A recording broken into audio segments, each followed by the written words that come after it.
அக்கா இவ்ளோ ப்ரொடக்ஷன் போடுறப்பவே தெரிஞ்சுக்கணும் அக்கா இன்னைக்கு வெளியில போக போறேன். ஊர் சுத்த போறேன்னு மட்டும் நினைச்சிடாதீங்க. ரேஷன் கடைக்கு போக போறேன். கண்ணு அழகா இருக்குல்ல, ஆனா இது வேலை செய்யாது. எல்லா கவசத்தையும் போட்டுட்டு கிளம்பியாச்சு. ரேஷன் கடைக்கு போறதுக்கு முன்னாடி முக்கியமான வேலைகள் இருக்கு, அதெல்லாம் முடிச்சுட்டு போகணும். இவளுகளை உள்ள தள்ளி வீட்டை சாத்திட்டு போறதுக்குள்ள ரேஷன் கடையே மூடிடுவாங்க. ஒரு வழியா எல்லாத்தையும் உள்ள தள்ளியாச்சு. வாண்டுங்க சீட்டு ஃபுல்லா காலை பதிச்சு வச்சிருக்காளுங்க. அதனால பக்கத்துல இருந்த அப்பா பனியன் எடுத்து தொடச்சிட்டேன். எங்க அக்காவை பிக்கப் பண்ணிட்டு டைரக்டா ரேஷன் கடைக்கு போனா லஞ்ச் டைம் அப்படின்ட்டாங்க.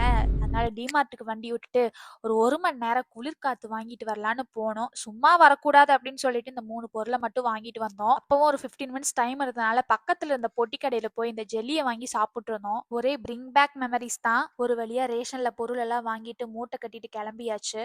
அநியாயத்துக்கு வெயில் கொளுத்துறாங்க. இதே போற வழியில ராதால ரோஸ் மில்க் வாங்கிட்டு எங்க அக்காவை டிராப் பண்ணிட்டு டைரக்டா வீட்டுக்கு வண்டியை விட்டு வீட்டுக்கு போய் திங்ஸ் எல்லாம் வச்சுட்டு கொஞ்ச நேரம் ரெஸ்ட் எடுத்துட்டு அகைன் பார்லருக்கு கிளம்பியாச்சு. ஏன்னா நாளைக்கு ஷூட் இருக்கு. ஸோ ஐப்ரோஸ் பண்ணியே ஆகணும் அப்படிங்கிற ஒரு கட்டாயத்தினால் ஃபீனிக்ஸ் தான் போயிருந்தேன். ஐப்ரோஸ்லாம் பண்ணி முடிச்சுட்டு வெளியில வந்துட்டு ஒரு ஐப்ரோ செக்கப் போட்டுட்டு இன்னைக்கு செவ்வாய்க்கிழமை அல்லவா, அதனால இன்னைக்கு சந்தை போட்டிருப்பாங்க. அந்த சந்தையில அந்த சமோசா சாப்பிட்றதுக்காகவே நான் அந்த சந்தைக்கு போவேன். அண்ணன் கடைக்கு போயிட்டு 4 சமோசா 2 பஜ்ஜி சொங்கெல்லாம் வாங்கிட்டு ஒரே குஷியோட கிளம்பிட்டேன். ஸோ இந்த குஷியோட இந்த vlog-ஐயும் முடிச்சுக்கிறேன். மறக்காம நெக்ஸ்ட் vlog-க்கு என்ன ஃபாலோ பண்ணிக்கோங்க. பாய்.